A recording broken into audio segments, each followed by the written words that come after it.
শুভ সকাল সবাইকে। সবাই কেমন আছো? আশা করছি সবাই খুব ভালো আছো, আমিও ভালো আছি।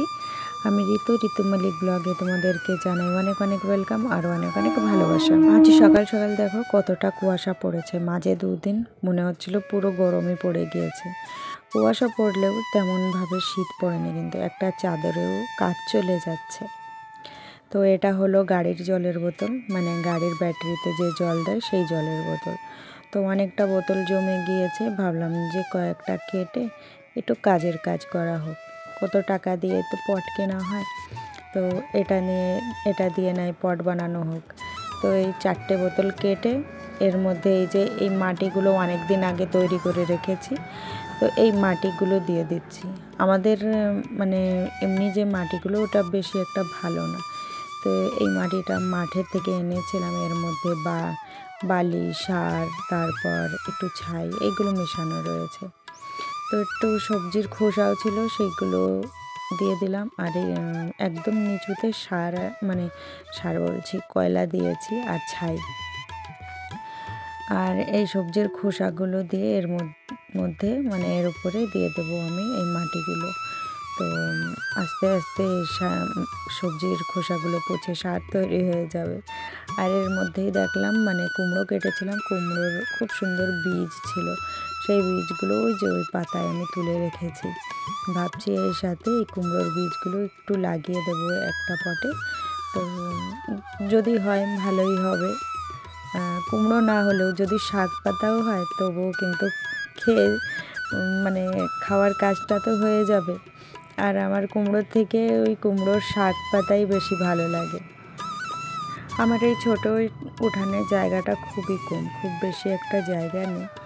তো ওই চারি সাইডে সামান্য একটু একটু জায়গা রয়েছে, সেখানেই ফুল গাছ, কিছু কিছু সবজি গাছ লাগানো হয়েছে। বরমশাই 2টো ক্যাপসিকাম গাছ এনেছিল কিছুদিন আগে, তো ওখানেই লাগানো ছিল। তো ভাবলাম এই পটের মধ্যে লাগিয়ে দিই, বেশ ভালো হবে। তো একটা গাছ উঠিয়ে এখানে লাগিয়ে দিয়েছি। আরও মানে বাকি যে গাছগুলো রয়েছে, মানে পটগুলো রয়েছে, তার মধ্যে দেখা যাক কী লাগাই। আস্তে আস্তে করে লাগাবো। আজকে আর লাগানো হলো না, সমস্ত পটে ওই মাটি দিয়ে দিয়ে রেডি করে রেখেছি। আর আজকে এই উঠানটা ভালো করে মানে ঝাড়পোছ দিতে হবে। তো একটা মানে বাগান বাড়ি তৈরি করতে গেলেও দেখি প্রচণ্ড খাটনি হয়। মানে এইগুলো শুধু তৈরি করে রেখে দিলেও হয় না, যত্ন করলে তবেই কিন্তু ভালো লাগে। আর এই প্রত্যেকটা পট তুলে তুলে জায়গা থেকে সরিয়ে সরিয়ে তারপরে ভালো করে পরিষ্কার করে নিচ্ছি। আজকে উঠানটাও একটু লেপবো, অনেক দিন হয়ে গিয়েছে লেপা হয় না। আর এই উঠানটার একটা গুণ এটা কি, একবার লেপে দিলে অনেক দিন ভালো থাকে, তাড়াতাড়ি নষ্টও হয় না। আর এখন তো বর্ষা বৃষ্টির সময় না, এর জন্য মনে হয় ভালোই থাকে। একটা শখের জিনিস করতে গেলে অনেকটা খাটনি হয়, সেটা বুঝতে পারছি।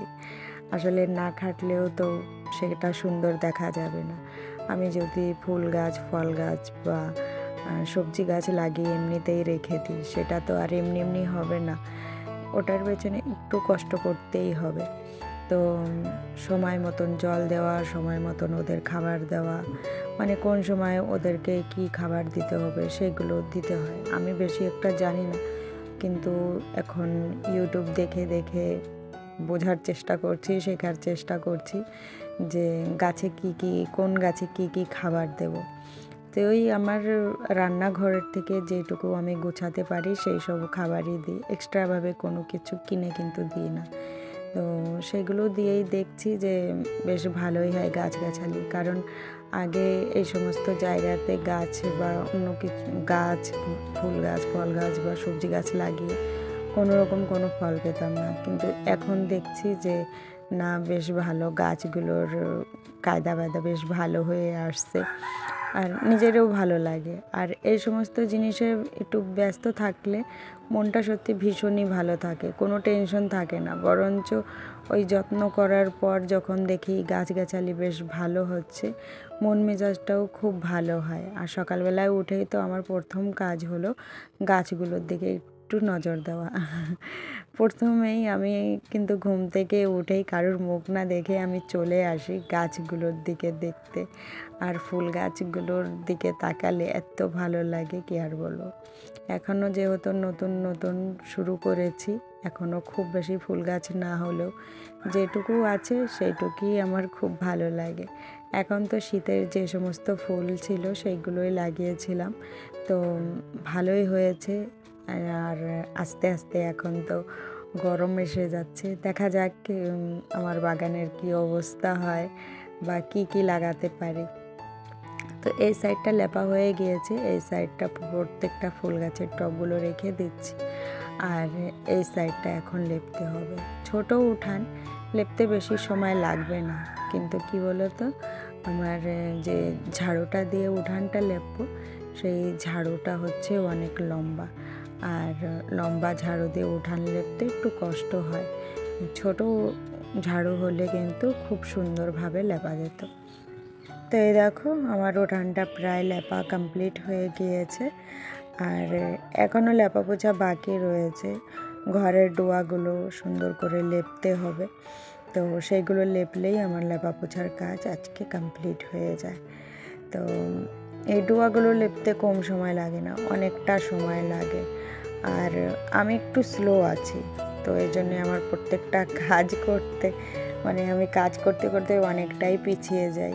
এখনও তো রান্না বান্না বাকি রয়েছে, তো ভাবছি যে এই লেপা পোছা কমপ্লিট হলে আগে স্নান করে নেব, তারপর রান্না বান্না করব।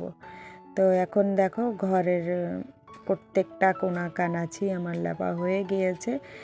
এখন এই যে ফোনটা রয়েছে ঋষিকার হাতে, তো ওই ভিডিও করে করে দেখাচ্ছে, আর আমি ওই সাইডে উনানটা লেপছি, তো ভিডিও করে দিচ্ছে। যাই হোক, খালি সময়ে অনেক সময় যখন ও ফ্রি হয় তো ও ভিডিওটা করে দেয়, তো এখন এই যে ও ভিডিওটা করে দিচ্ছে। আর এই উনুনের পাশটা লেপে তারপর চলে যাব স্নান করতে, তারপরে এসে রান্না বান্না করব।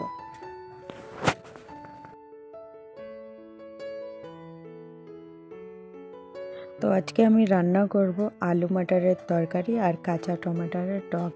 তো এই আলু মাটারের তরকারি আমি ইউপি স্টাইলে রান্না করব। দিয়েছি রসুন, আদা আর কাঁচা লঙ্কা, ধনেপাতা, এই হবে এটার মশলা। আর এই যে পাকা টমেটোর প্রায় 3টে আমি কেটে রেখেছি, তো এই দিয়েই রান্না করব আমি আলু মাটারের তরকারি। ভাতটা আমি গ্যাসেই বসিয়ে দিয়েছি, কারণ লেপা পোছা করতে করতে অনেকটাই দেরি হয়ে গিয়েছিল। তো দেখলাম যে শুধু উনুনে রান্না করলে দেরি হয়ে যেতে পারে, তাই আমি গ্যাসে ভাতটা বসিয়ে দিয়েছি। আর এখানে ঝটপট করে আলু মাটারের তরকারি আর কাঁচা টমেটোর টকটা রান্না করে ফেলবো, হয়ে যাবে তাড়াতাড়ি। তো আলু মাটারের তরকারির জন্য আমি ছোট ছোট আলু নিয়েছি, তো এই আলুগুলো আমি ছুলিনি। আমার চুকলা সেদ্ধ আলুগুলো বেশি ভালো লাগে, সেদ্ধ হোক বা তরকারি হোক, আমি বেশিরভাগ চেষ্টা করি যে আলুর চোকলাগুলো রাখবো। আর আলুর চোকলাটাই হচ্ছে মেন। আলুর চোকলা যদি ফেলে দেওয়া হয় তাহলে আমি মনে করি আলুতে কিছুই থেকে যায় না। তো ওই এক গাদা কার্ব খেয়ে লাভ নেই, শরীর এমনি ফুলছে আরও ফুলে যাবে। তো কিছুটা ডালের বড়ি আমি ভেজে তুলে রেখেছি, জিরে ফোড়ন দিয়ে এবার পেঁয়াজগুলো দিয়ে একটু লাল লাল ভাজা হয়ে গিয়েছিল, তার মধ্যে ওই বাটা মশলাগুলো দিয়ে দিয়েছি, আর এই যে পাকা টমেটোগুলো দিয়ে দিয়েছি। আর এর মধ্যে এখন আলু আর ওই মটর এইগুলোও দিয়ে দিচ্ছি। তো এই সবজিতে না এই মশলাগুলো বেশি একটা কষাতে নেই, হালকা ফুলকা কষালেই কিন্তু সুন্দর লাগে এই তরকারিটা। তো যাই হোক, একটু নাড়াচাড়া দিয়ে এর মধ্যে ঝোল দিয়ে দিয়েছি। আর এই তরকারিটা কোনো এক সময় ট্রাই করে দেখো, ভাত হোক বা রুটি হোক, খেতে কিন্তু দারুণ লাগে। সকাল থেকে আমি কিছু খেয়েছিলাম না, তাই ঋষিকার আমার জন্য দেখো এই যে ফল কেটে দিয়েছে, কেটে ধুয়ে সুন্দর করে দিয়েছে যে মা তুমি খেয়ে নাও। তো এই আলু মটরের তরকারি রান্না করতে করতে আমি ফলগুলো খেয়ে নিচ্ছি। আলু মটরের তরকারি প্রায় হয়ে এসেছে, এখন ভাজা ডালের বড়িগুলো দিয়ে দিচ্ছি। আর এই ডালের বড়িগুলো খুব তাড়াতাড়ি গলে যায়, তাই লাস্টে দিলাম, আর ধনেপাতা দিয়ে তরকারিটা নামিয়ে নিয়েছি। তো এইভাবে তরকারি একবার রান্না করে দেখো, ভালোই লাগে। আর ভিডিওটাও আজকে খুব বেশি লং করছি না, এই টমেটোর টক করতে করতে ভিডিওটাও শেষ করে দিচ্ছি। আজকের ভিডিওটা যদি তোমাদের ভালো লেগে থাকে একটা লাইক শেয়ার কমেন্ট করে দেবে, নতুন বন্ধুরা চ্যানেলটাকে সাবস্ক্রাইব করে দেবে। চলো ফিরে দেখা হবে কালকে।